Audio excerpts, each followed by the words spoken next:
Hallelujah. Dalayan ng Diyos mga igsoon. Amen. Let's bow down our heads and let's pray. Matinod-alog ka, O Diyos, sa among kinabuhi, Ginoo.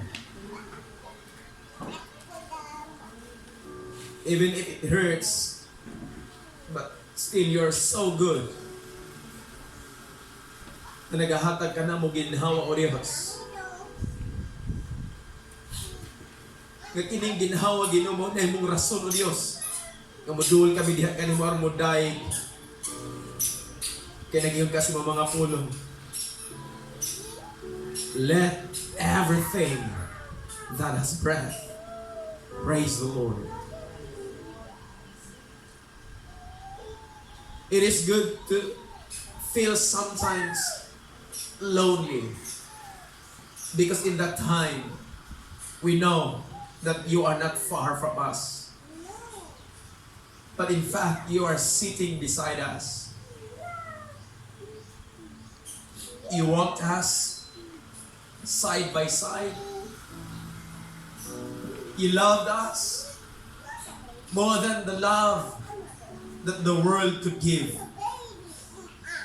Salamat Ginoo ning adlaw, O Dios. Kag ini mga katawhan Ginoo, they choose to come and to worship you. Therefore, Father God, we know nga imo sad nagitili, O Dios, ang pagpanalangin sa matag usa ka namo. It might not be today, but kabalo ni O Dios, nagduna kay gitagana Ginoo. And that preparation imong giandam para kanamo, O Dios, labihan kanindot Ginoo. Mao nga samtang wala pa namo natagamtaman ang imong giandam para kanamo, O Dios. Please prepare our hearts, prepare our life nga musimba diha kanimo, O Dios. Even during the abundance of the blessing, O Dios, dili kami mawala Ginoo sa imong mga panglantaw. But Lord, nothing could separate us from your love. Dili na mo ikabaylo, O Dios, ang imong presensya Ginoo kay sa mga butani kalibutan na. Kay nakabalo ni O Dios, nga diha kanimo Ginoo. Maadunahan man o mawala Ginoo, basta kauban ka, O Dios. Poy among piliyon Ginoo pagpangalaga diha kanimo. Sama ni Josue, O Dios, na nagdeklarasya ang kinabuhi tibok niyang panimalay. And even the whole land or the people of Israel will disown you. Pero niingon si Josue Ginoo, as for me and my house, we will serve you, Lord. Salamat Ginoo ning adlaw, O Dios, ang gihalad diha kanimo Ginoo tanang mga igdulungog tanang kasing-kasing Ginoo. Nga imong gipabati sa katabi sa imong presensya. Lord, allow not the works of the devil to intervene, but let your Spirit, Father God, flow in the name of Jesus. Bisan pa sa mga kasilingan, O Dios, that every now and then, maminaw o makadungog sa imong mga pulong. Nagatuo mi, O Dios, that one day, ang ilang tuhod mo piko diya kanimo, ilang dila mo sunggid, nga Ginoo ka sa ilang kinabuhi, nga Ginoo ka sa tanang panahon, nga Ginoo ka sa tanang higayon, nga Ginoo ka sa tanang sitwasyon. Gihalad na ko diya kanimo, Dios. Kiningtan Ginoo, bisan pa sa mga kaigsuonan, Lord God, na wala namo nakita o nakauban karon sa pagdaig o pagsimba diya kanimo. Those family members, O Dios, nga naa silang kahimtang Ginoo, I don't know unsay mga sitwasyon, for some reason, but I pray nga imong i-extend pa gyud ang imong gugma ngadto kanila, and let your grace abounds the more. Ug tagay sila kagawasan Ginoo nga modul diha kanimo in the next days to come. Duyo kanamo, O Dios. This is my prayer. This is my supplication. This is my request. And thanksgiving belongs to you. In Jesus' name I pray. Amen. Amen. Amen. Amen. Hallelujah. Dalagon ang Diyos. Pagkasimbahon siya sa tanang panahon. Amen.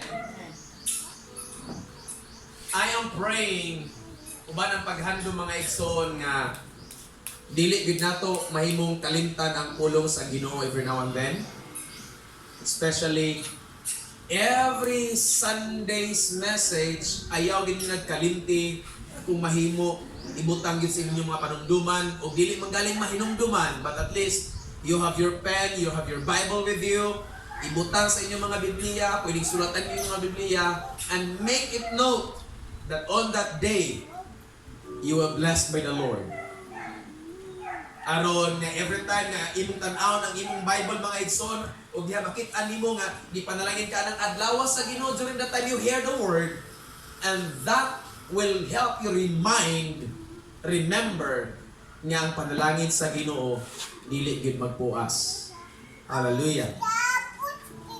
Last Sunday we talked about ang susi or ang gihabi sa mga milagro, kahibulungan.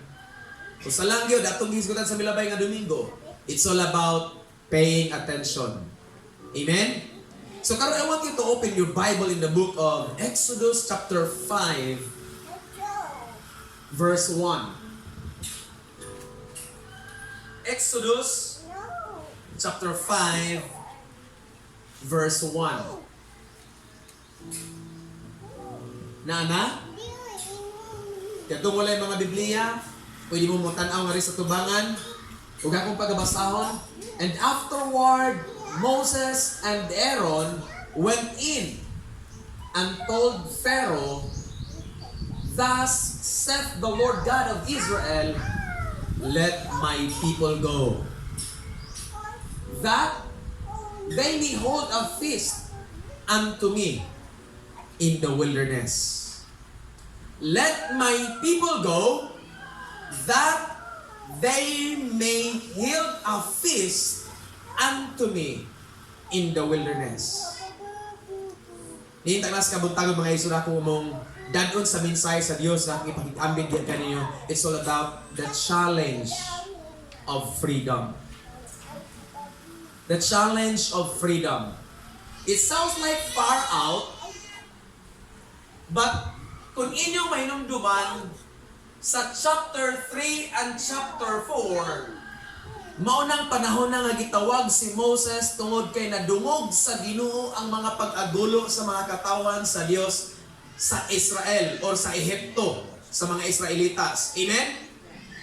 Kinsa kaninyo ang dunay mga paghangi ngadto sa Ginoo? O nagabalong nga duna nganhi nato, na duna po'y mga panahon nga kita nag-agulo ngadto sa Dios sa mga pag-ampo mga igsoon. Amen? Because as you see, bisan og Kristohanon na ta, bisan og nahimo tang dunay gahom tungod sa ngalan sa Ginoo, apan we are not excluded sa mga butang panghitabo dinhi sa kalibutan, nga kini mga butang nga hitabo sa kalibutan sometimes nagbilanggo nato. Right? Ug tungod kay sometimes kini mga panghitabo sa kalibutan nagbilanggo nato, tungod ani sitwasyon na sometimes you and I feel hurts. Masakitan ta. Samtang mamalandong ta. Ngano pa mangyunani? Last Monday, you have signed with your vote sa inyong gipili. Pero dili tanantang nagpili sa atong gipili ni daog. Amen?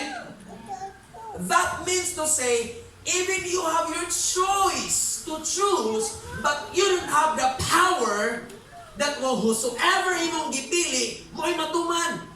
Therefore, you really need someone nga mo direct sa imong kinabuhi o sa akong kinabuhi nga mo ang Dios. Moses was told by God and instructed by the Lord padtuon sa Egypt, pabalikon sa Egypt, aron pagawson ang mga katawhan ng mga Israelitas. But during the time of call, there are many excuses that Moses reasoned out ngadto sa Dios. Daghan siya mga excuses. Gumikan kay iyang gisulti sa Ginoo ang kapasidad siyang kaugalingon, ang sitwasyon sa iyang kinabuhi nga dunay mga balakid o babag sa pagtuman sa kabubuton sa Dios. And you know what? I believe that during at that time, Moses is asking, Lord, if you could free my mouth to speak eloquently. Amen? Daghan nato dire gyud og kitangtan kabalong mo English. Right? Pero di tanan mga maayong mo English. O mga apply tag trabaho, dunay interview. O sa pag-interview, usa sa mga qualification ang kanang articulate kang manorya. Manorya. Diba? Articulate kang mga istorya. Fluent ka, mutubag, kung English, English, kung Tagalog, Tagalog, kung Bisaya, salamat.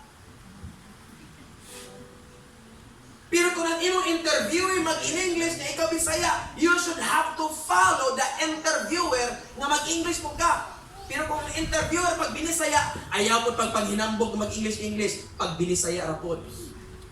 Go along with what is required and asked. Moses was asking and praying, I believe, Lord, if you could, I am slow of speech. Diba? Di ko maayong manulti, Ginoo. And because of that, nahimong rason ni Moses nga, Lord, di ko maayong manulti.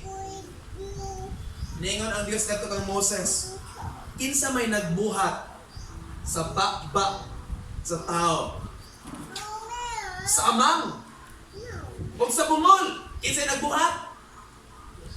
Di ba ang Diyos? Alright. Murag mga kreatag pangutana, mubuhat ba ang Diyos of something not good para sa iyang mga katawhan? Dili! God is creating everything para nimo beautifully. Because mutuo mo daw kung sa madili, kanang mga mute or deaf, kanang mga bungol, they have excellent gift and talents. Nga mas labaw pa sa mga kabalong musulti o maayong mga pagdungog. Mahipulong ka, makita kang post sa Facebook, hala, ang amang maay kay mo gitara, ang bungol maayo kay mo. Grabe. Because God is trying to expose something na amazing siya nga Diyos na muhimo og tao. Amen? Moses is asking freedom. But during this time, in verse 1, chapter 5, niadto na sila tungod kay si Moses ni sugot na sa sugo sa Ginoo nga adtuon si Paraon sa Ehipto. Then Moses and Aaron went into Egypt and asked Pharaoh. Nag-ingon ang Ginoo sa mga panon, Diyos sa Israel, nga let my people go. Ganaan ko mga igsoon nga makita ninyo how the Lord gives value sa imong kinabuhi.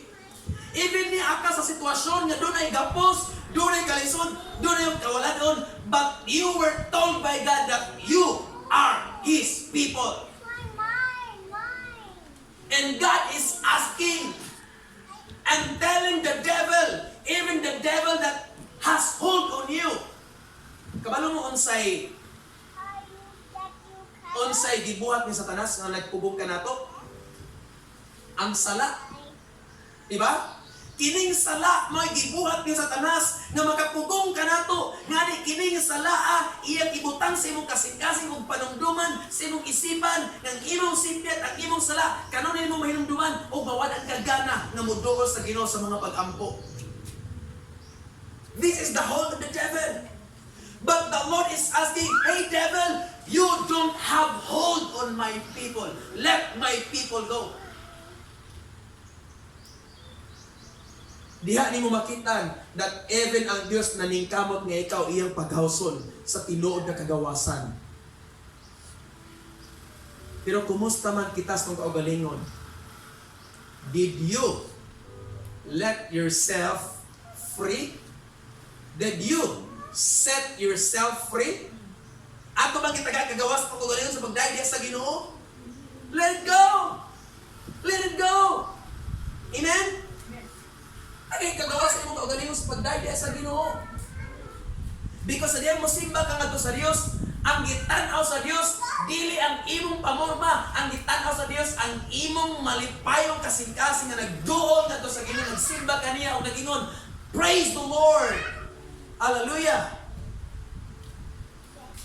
Great challenge ni Moses is the hold of Pharaoh. Kabalo mga igsoon, ang gibuhat ni Paraon, God is giving Moses the power.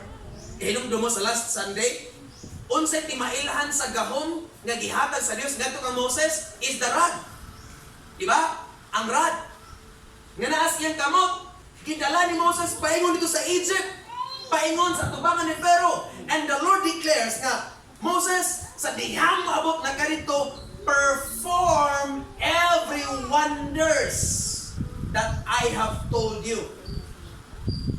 Buhata ang tanang kahibulungan nga akong isulti kanimo nga imong mabuhat. Tuganan ikaw, do na di ay kay mabuhat nga kahibulungan tungod sa ngalan sa Ginoo. Pero ang problema nato usahay kay mahibulong puta. And sometimes we are tend nga matintal sa pagbuhat og mga milagro. Munang daghan pa nato usay mga Kristohanon ug mga nangalagan na sa Ginoo nga matintal pa sa mga murag milagro nga gitawag og magic sa kalibutan. Matintal pa ta. But this is not what the Lord meant to us, but you need to perform the wonders that I have told you. Kung sa itong wonder nga unang gibot sa Ginoo, itugpo ang rod na himong bitin. Unya Dios ingon, punita. Ni punit si Moses, but ingon ang Dios, pinaagi sa tiil o sa ikog. Gipunit inagi sa ikog. Unya, kung dili pagod sila mutuo, nani ikaw dili mong kamutuo pag yun, Kristohanon, naglakaw na ta na kasi nating mga milagro, but yet, there are people nga atong gi-approach, gahi, gihapon og kasing-kasing, that means something. God is still dealing our heart. God is dealing our heart. Whether you will obey God or not. Kay nining panahon na it is a contradiction between God nga nagsugo versus Pharaoh nga nagdili.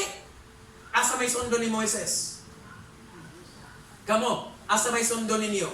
Ang Dios na nagsugo nga naay milagro o si Pharaoh nga nagdili nga naapoy magic? Di ba? Sa dihan si Moses ni adto na sa atubangan ni Paraon, nitugpo na si Aaron o rod o si Moses nahimong bitin. Here comes the astrologers and the magicians of Pharaoh. Dali! Kamura may makahimo ana. Nitugpo po ng mga magicians. And then, hitabo po niya ang mga sungkod na himong bitin. I'm telling you, when you obey the Lord, there is always challenge whether you will obey God or not. Or obey the man and not obey the Lord. It is always a challenge. Pero ang problema, unsaon nato ning challenge mga igsoon?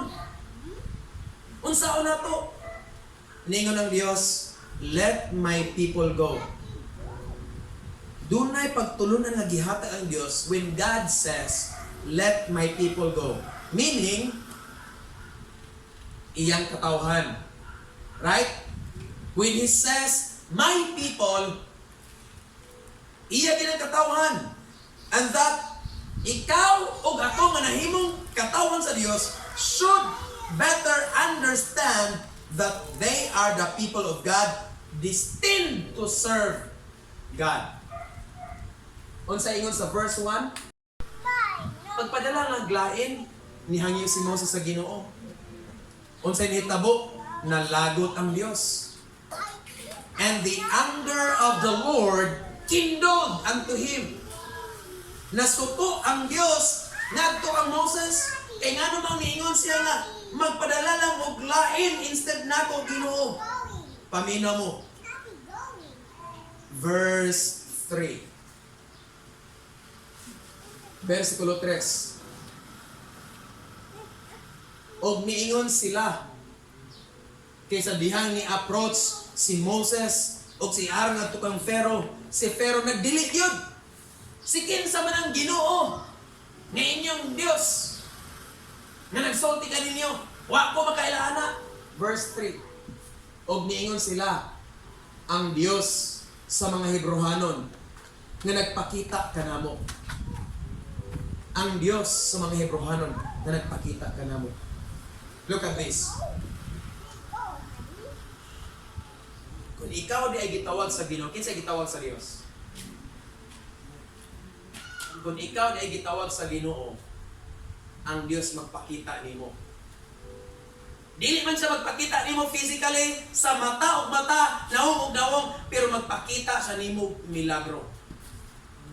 Nga mismo ikaw mahigulong pag-ayo kung unsa ning pagkahitabuha. Nga ang sampinit nagdilaap pero wala masunog.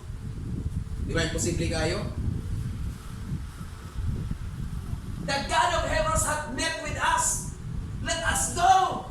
We pray the 3 days journey into the desert and sacrifice unto the Lord our God. Lest money dala. A great challenge para natong mga nakabalo sa kamatuoran and are being set free, delivered from the bondage of sin. Nga kung ikaw ako musubak ta sa sugo mando sa Ginoo nga dili ta musugot no maadto sama kanila nga dili sila musugot no maadto sa wilderness. Look at this, ingon si Moses. Kay basin lest he fall upon us with pestilence and with the sword. Dunay danger sa usa ka taong Kristohanon, sa usa ka taong nakahibalos kamatuoran, na kung dili mo sanong o musugot sa sugo sa Ginoo. Kung sabi siya pestilence? Ha? Pastilan. Mao ba? Kung sabi yun sa mga pestilence. Kung sabi siya pestilence, pwede ko mabasa sa Bisaya ani. Ha? Balatian? Puara. Ningon ang Diyos, kung dili nimo sugtan nga ang mga tao imong palakton ang mga katawan sa Dios, muabot ang mga balatian. In other words, kung ikaw mismo o ako mismo nga dili pud mo sugod sa gimando sa Ginoo, nga dili pud mo adto sa sugo sa Dios, maapil ka sa pestilence. Maapil ka sa balatian. And or with sword. Unsa nang sword diha? Ha? Gubat. Gubat. Isa ganahag gubat. Di maganit ka ganahag gubot, gubat na noon. Di ba? Isa ganahag gubot. Walay ganahan to gubot. Pasamutan pagid gubat, wa na gyud. That is why we need the freedom, but the challenge is our heart. The challenge of freedom is our heart. Amen? Why? Nganong kasing-kasing? Look at this. Ang mga Israelitas na nagtubo sa Egypt, mga bata na nidagko sa Egypt, naanad na sa gawi sa Egypt. Right? Ikaw kako nga natawag sa kalibutan, natawag ta sa kitawag og ting-init, kinsa natawag ting-init diri matong pas. So tis mga ginikat kani bata natawag sa ting-init mo ning gamay ra gyud. Mo ni Mo ni kinabuhi, magsigil ginig bisol-bisol. Naanad na bisol-bisol. Kung naanad ka, there is hard time for you to let go. Di ba? Yet, there was an instance that the Israelites naglakaw na gikan sa Egypt to the wilderness sa wilderness, naaragya ko'y challenge. Nga, the freedom is on them, yet the challenge is whether you will continue or not. Padayon or dili. Dili, dayon balik. Di ba? Kung sa iyo sa mga Israelites, pag-abot nila sa wilderness, mas maayo pang mamalik. Mas maayo gitong sa una. Lamig yun sa una. Di kasi ganahan mo balik sa una. Ni post bitaw ko, muna pagkaon sa una. Dagang ni comment. Lamig man na. Ni post ko lisos kamansi ba? Ano mo pagkaon sa una? Ganahan mo. Lisor kamansi sige nyo. Yadri, lamig kay mga bugas. Ganador. Unsa pa to, sinanduming.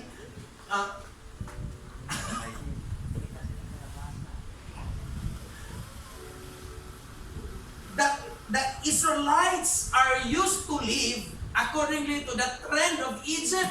That is why dunay hard time nila nga mo go along sa freedom nga giandam sa Ginoo. Pero kung ikaw dunay pag-obey sa Dios, you will never say no, but you will say yes, Lord. Amen? Pero the great challenge is still your heart. Your heart. The challenge of freedom is your heart. Mapadayon ba ka or mubalik? Mukuyog ba ka or dili? There is a good sense in the case of the Egyptians. Kay sa diyan mga Israelites nagsugod na gawas, there were Egyptians that are close to the families of the Israelites nga nikuyog. Nindot kay naay nikuyog. Kinsay ganahan ninyo nga naay manguyog nato sa gawas ang gihatag sa Ginoo. Amen? Pero sultian ka mo, ayaw mo pasagad kung dunay mo kuyog nato sa kagawasan gihatag sa Ginoo. Kay sometimes kining kuyog mo'y magdaldal nato balik. Balik ta kay naramang gibalay dito. Look what happened at the foot of the Mount Sinai. Sa tiilan sa bukid sa Sinai, daghan ang gusto mo balik. Nang hagad ang mga Egyptians, bumalik ta kay naraming balay sa Egypt. Okay ra. Kung wala may kalugnan, pwede namin ilubong dito. Ang puro na ka ng aming pamilya. That's the trend of the world. Amen? Muna'y trend sa kalibutan. They used to behave accordingly sa Egypt. So, nigana po sila. Kung sa initabo, pestilence or sword ay niyabot. Even si Moses, kasi reklamo. Naman yung problema di ay, sa lakon nga pagka-istorya, Moses was a leader, the head of the Israelites, and sometimes I can call it even pastor sa church. Dili gani makaabot sa saad sa Ginoo.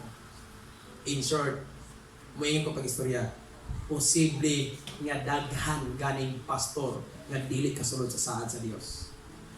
Why? Because at the start, more and the excuse were did at the beginning.